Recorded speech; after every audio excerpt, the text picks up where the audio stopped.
الحمد لله الحمد لله وكفى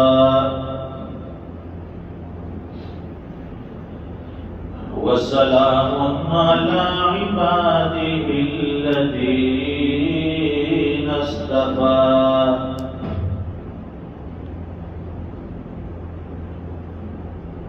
خصوصا على أفضلهم وخاتم النبيين محمد الأمين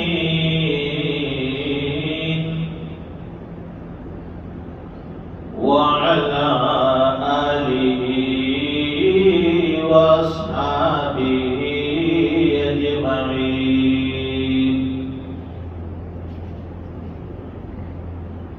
أما بعد فأعوذ بالله من الشيطان الرجيم. بسم الله الرحمن الرحيم. وإذ ابتلى إبراهيم ربه بكلمات فأتمهن قال إني جاعلك للناس إماما قال ومن ذريتي قال لا ينال عهد الظالمين. صدق الله العظيم. اللهم صل على سيدنا ومولانا محمد وعلى آل سيدنا محمد وبارك وسلم. بزرگوں اور دینی بھائیوں،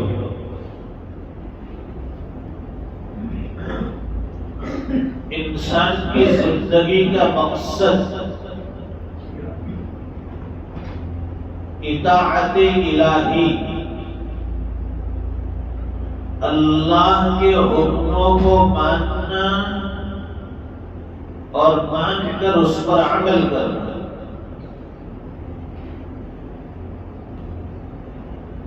زندگی دی ہوئی اللہ کی امانت ہے. اس دی ہوئی زندگی کو اللہ کے حکموں کے مطابق خرچ کرنا ضروری ہے. جیسے انبیاء اکرام علیہ السلام نے ہمیں دعوت دی اور عمل کر کے بتایا کہ اللہ کے حکموں پر کیسے چلتے ہیں اور اللہ کی رضا کے خاطر قربانیاں کیسے کی جاتی ہیں.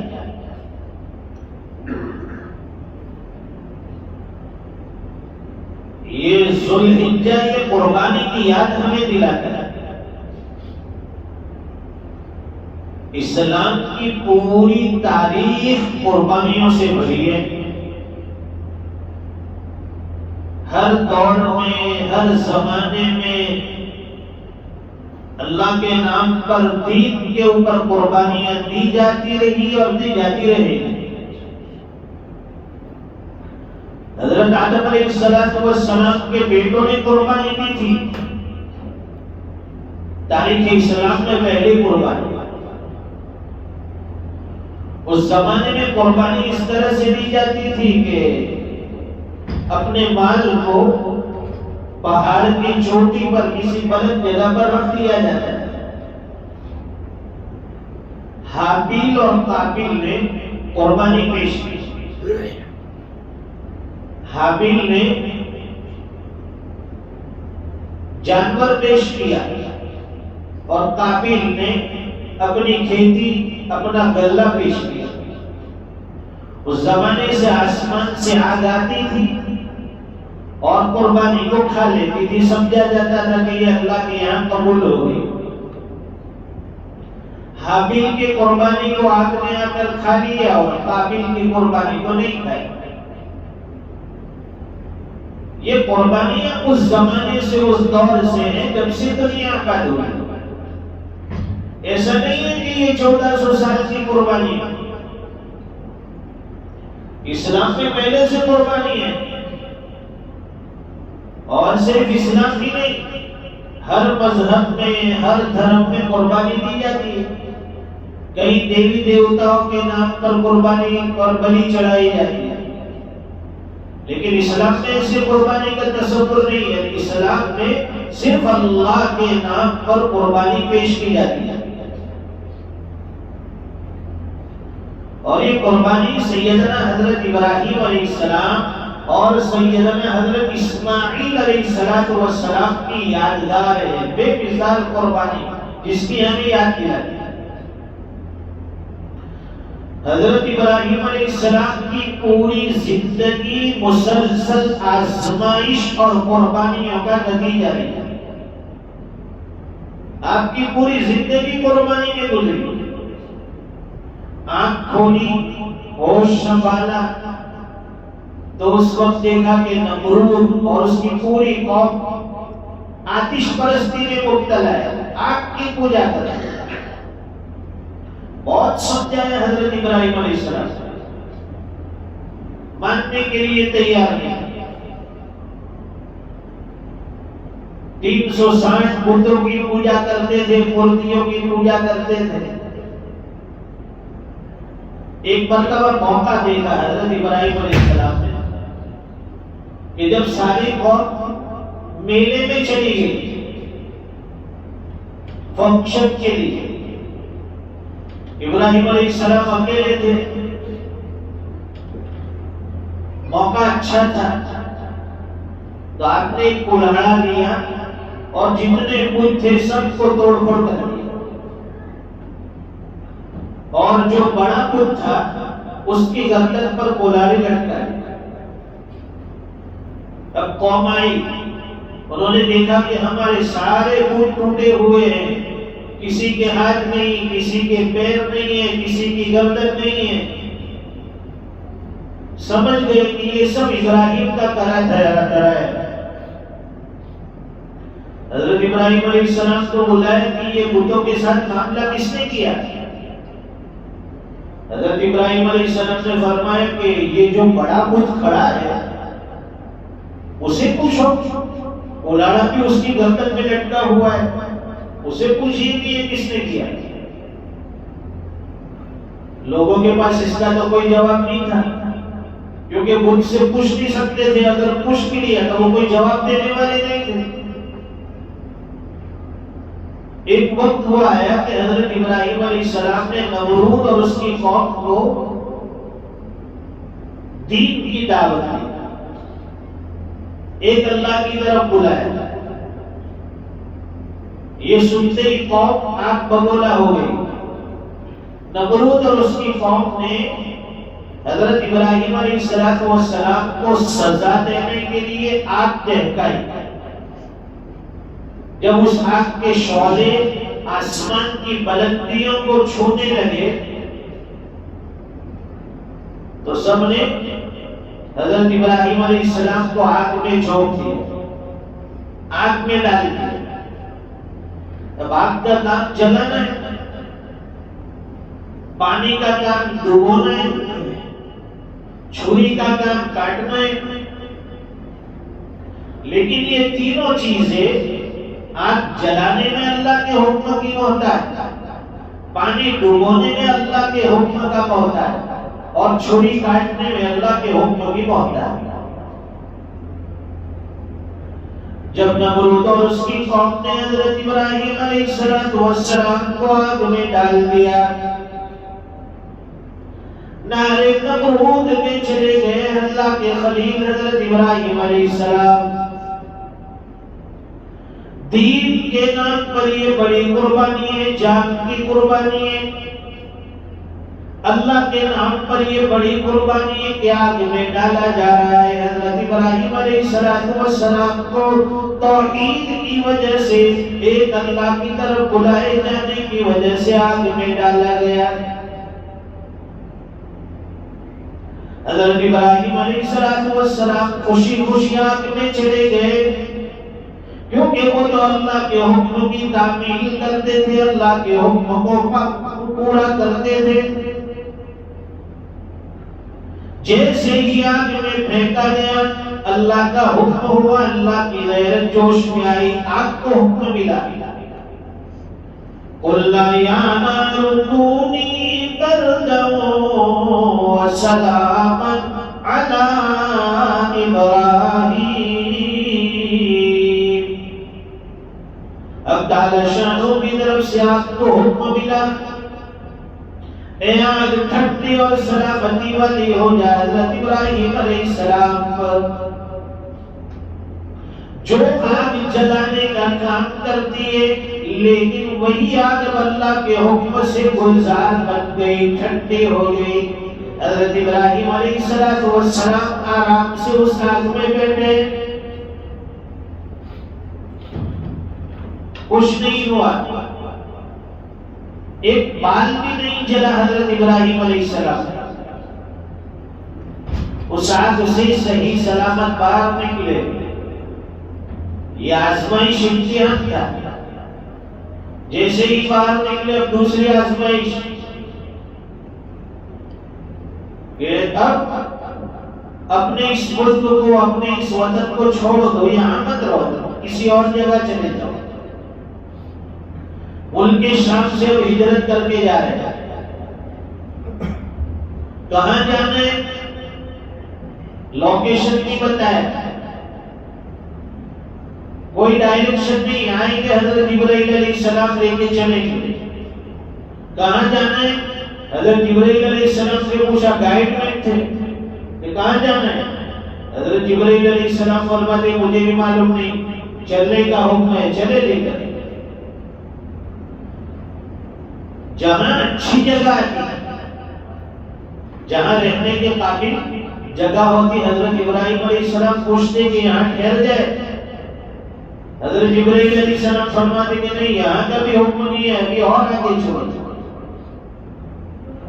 چلتے چلتے بے آہو گیا، ریگستان میں پہنچے، جہاں نہ شجر ہے نہ حجر ہے، نہ انسان ہے نہ حیوان ہے، نہ دانا ہے نہ پانی ہے، ایسی بے آہو گیا جگہ میں لے جا کر چھوڑ دیا، ویران جگہ ہے۔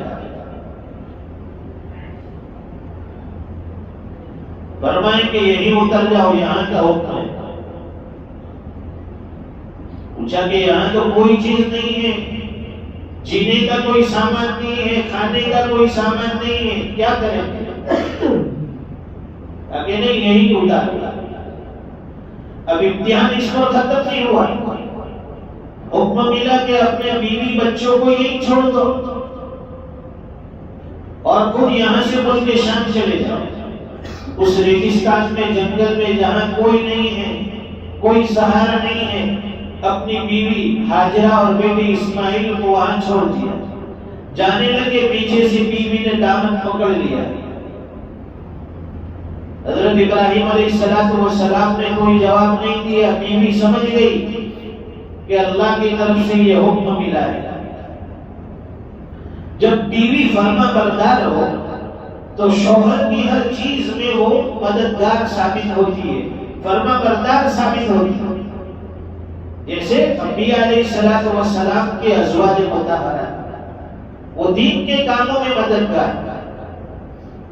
حضرت ابراہیم علیہ السلام وہاں سے چلے گئے، پلٹ پلٹ کر دیکھتے تھے بیوی بچوں کو، پلٹ پلٹ کر آنکھوں سے اوجھل ہو گئے، ملک شام چلے گئے۔ کچھ وقت گزرا، پھر اللہ نے حکم دیا، بڑا امتحان، ایک سے بڑھ کر ایک امتحان۔ حضرت ابراہیم علیہ السلام کو حکم ملا، فلما بلغ معه السعي قال يا بني إني أرى في المنام أني أذبحك فانظر ماذا ترى.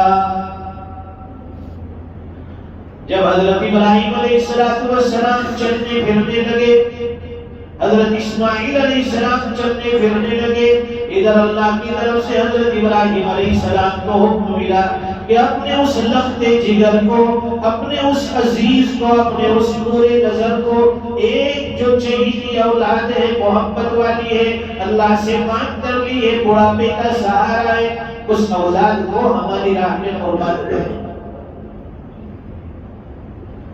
حضرت ابراہیم علیہ السلام تو دوڑے ہوئے تھے، اپنے بیٹے کو وہاں سے لیا اور لے کر نکلے کہ جنگل میں جا رہے ہیں. کیوں جا رہے ہیں؟ بس جنگل میں لے کر جا رہے. پہلے تو بیوی حاجرہ سے کہا کہ بچے کو نہلا کر اچھے کپڑے، نئے کپڑے پہنا، تیار کر دیا. اب باپ اپنے بیٹے کو لے کر نکلا، شیطان آیا راستے میں. پہلے تو ابراہیم علیہ السلام کو بہتایا کہ تمہارے خواب میں جو آیا تھا وہ شیطان تھا. حضرت ابراہیم علیہ السلام نے کہا مردود نکل یہاں دال نہیں گلی. بیٹے کو بہتایا کہ تمہارے ابا تمہیں کہاں لے کر جا رہے ہیں؟ کہا کہ ابا تو مجھے جنگل میں لکڑیاں چوننے کے لیے لے جا رہے ہیں. کہ نہیں وہاں جا کے وہ تم کو ذبح کرنے والے ہیں. ایسا کہتے کہ اللہ کا حکم ملا ہے. بیٹا بھی نبی کا بیٹا تھا کہ جب اللہ کا حکم ملا ہے تو ابا جو کریں گے کریں گے. یہاں ٹالنے گئی، بیوی حاجرہ کے پاس جا کے تمہارے بیٹے کو وہاں ذبح کرنے لے گئے. کیوں؟ تاکہ اللہ کا حکم ملا ہے. اللہ کا حکم ملا ہے تو ہم اللہ کے حکم پر تیار ہیں، راضی ہیں. فلما بلغ معه السعي قال يا بني إني أرى في المنام أني أذبحك فانظر ماذا ترى. حضرت ابراہیم علیہ السلام نے بیٹے اسماعیل سے پوچھا اے میرے بیٹے میں نے خواب میں دیکھا ہے کہ میں تجھے اپنے ہاتھوں سے ذبح کرتا ہوں اللہ کے نام پر، بتا تیری کیا رائے ہے؟ تو کیا کہتا ہے؟ قال يا أبت افعل ما تؤمر ستجدني إن شاء الله من الصابرين. اے میرے والد بزرگوار، آپ کو اللہ نے جس چیز کا حکم دیا آپ کر گزریے، آپ مجھے صبر کرنے والوں میں پائیں گے، میرا پورا صبر رہے گا. اب لیٹایا، رسی سے مضبوط باندھ دیا. حضرت ابراہیم علیہ السلام نے اپنے لخت جگر کو، وہ معصوم بچہ اسے لٹایا، گلے پر چھری چلا رہے. دیکھو کیا منظر ہوگا. ادھر بولا کہ بیٹا آج میں نے خواب دیکھا ہے، کتاب زندگی کا ایک نرالا خواب دیکھا ہے. یہ دیکھا ہے کہ میں خدا آپ تجھ کو ذبح کرتا ہوں، خدا کے نام پر تیرے لہو سے ہاتھ دھرتا ہوں. لیٹایا، چھری چلا رہے. چھری چلنے کا نام نہیں لیتی کیونکہ اللہ کا حکم نہیں مل رہا ہے. بچے کو گردن کے بل لٹایا، پیشانی کے بل لٹایا، الٹا کیا، سیدھا کیا، ہر اعتبار سے کوشش کی، چھری چلتی نہیں. قد صدقت الرؤيا إنا كذلك نجزي المحسنين وفديناه بذبح عظيم. اللہ نے فرمایا کہ ابراہیم تم نے اپنے خواب کو سچ کر دکھایا. یہ تو تمہارے امتحان کا آزمائش تھی. قربانی مقصود نہیں ہے، تمہارے بیٹے کو ذبح کرنا مقصود نہیں ہے. اصل مقصد یہ ہے کہ تم اللہ کے نام پر کیا کر گزرتے ہو یہ دیکھنا چاہتا ہوں میں. تم نے اپنا خواب سچ کر دکھایا ابراہیم. اب حضرت ابراہیم علیہ السلام کو کہا کہ اب بیٹے اسماعیل کے بدلے ہم جنت سے مینڈا بیچ رہے ہیں، اس کو ذبح کیا جائے. حضرت ابراہیم علیہ السلام نے اسے ذبح کیا. یہ اصل میں بیٹے کی قربانی تھی، لیکن اللہ کا کرم ہو گیا کہ اللہ کے اپنے بیٹے کے بدلے جنت سے مینڈا بیچ دیا، اس کی قربانی ہوئی.